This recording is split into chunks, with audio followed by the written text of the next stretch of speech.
नमस्कार, सलाम, प्रणाम और सुबह के इंडी प्लस न्यूज देख रहे हैं सभी दर्शकों को प्यार भरी सत श्री अकाल। दोस्तों, पीएम मोदी का विदेशों में डंका बज रहा है।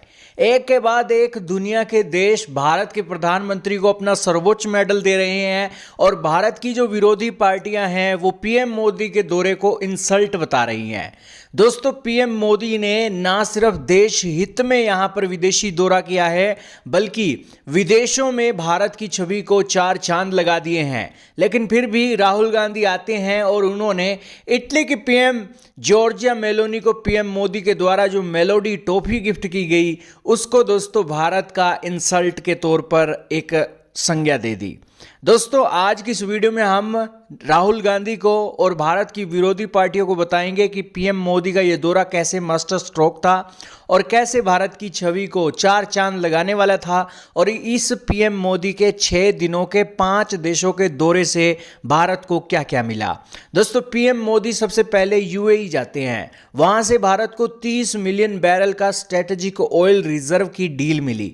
इसके साथ ही दोस्तों, यूएई के अंदर भारत के जो 45 लाख भारतीय रहते हैं उनकी सुरक्षा के लिए पीएम मोदी ने यूएई के शेख के साथ भी बातचीत की और उनकी सुरक्षा के लिए भी बातचीतें यहां पर हुई। इसके अलावा दोस्तों, भारत और यूएई के ट्रेड को बढ़ाने के लिए भी बातचीत वहां पर हुई।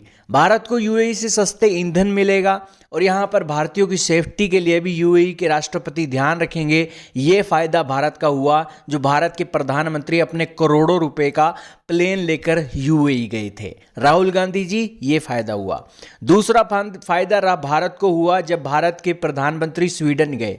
स्वीडन के किंग ने दोस्तों, स्वीडन के पीएम ने दोस्तों भारत को सर्वोच्च सम्मान दिया और स्वीडन भारत को एआई, ग्रीन ट्रांजिशन और वहाँ पर यूरोपियन यूनियन की जो राउंड टेबल थी वहाँ पर भी पीएम मोदी ने संबोधित किया और स्वीडन स्पेस में रिसर्च करने के लिए भी भारत की साथ देगा और $2.8 बिलियन का एफडीआई जो भारत के अंदर वो करके रखे हैं उसको भी बढ़ाने के लिए स्वीडन राजी हो गया।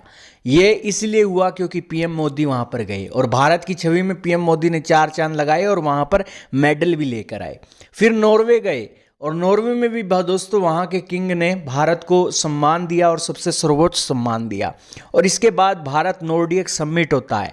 वहाँ पर ब्लू इकोनॉमी, ग्रीन फ्यूचर के बारे में, टेक्नोलॉजी के बारे में चर्चा होती है और 6G की टेक्नोलॉजी ये जो नॉर्वे है नॉर्डिक समिट के अंदर भारत को देने की चर्चा हुई। दोस्तों, भारत के पास 5G है लेकिन अब 6G की एक डेवलपमेंट आ रही है। ये सब कुछ राहुल गांधी जी ना जाने खबरें देखते हैं या नहीं देखते, उन्हें पता नहीं। यही कारण है कि अधूरा ज्ञान खराब होता है। राहुल गांधी जी का अधूरा ज्ञान है। फिर दोस्तों, पीएम मोदी गए इटली। भारत और इटली का ट्रेड होता है $16.77 बिलियन। भारत ने इटली के साथ 5 सालों का रोड मैप बनाया है जिसके चलते डिफेंस मैन्युफैक्चरिंग, क्लीन एनर्जी और इसी के साथ साइंस और रिन्यूएबल के अंदर भी काम करने के लिए बातें हुई। फिर नीदरलैंड के अंदर जो दौरा हुआ था उसके अंदर semiconductor, green hydrogen, water management का सौदा हुआ। दोस्तों, ये यूरोपियन देशों के अंदर टेक्नोलॉजी बहुत अच्छी है और भारत के प्रधानमंत्री वहाँ से टेक्नोलॉजी लाकर भारत को समृद्ध करने के लिए करोड़ों रुपए लगा रहे हैं और यहाँ पर भारत को सस्ता ईंधन मिला, हाई टेक एआई पार्टनरशिप मिली और इसी के साथ बिलियंस ऑफ डॉलर का निवेश मिला, ग्रीन फंड इन्वेस्टमेंट मिली, डिफेंस इंफ्रास्ट्रक्चर के अंदर पार्टनरशिप मिली। इतना सब कुछ तो मिल गया लेकिन फिर भी राहुल गांधी को इंसल्ट लगती है। तो राहुल गांधी जी को पप्पू ऐसे ही नहीं बोला जाता। खैर, आपका क्या मानना है कमेंट सेक्शन में बताइएगा। राहुल गांधी जी को अप टू डेट रहना चाहिए। आजकल तो आर्टिफिशियल इंटेलिजेंस का जमाना है।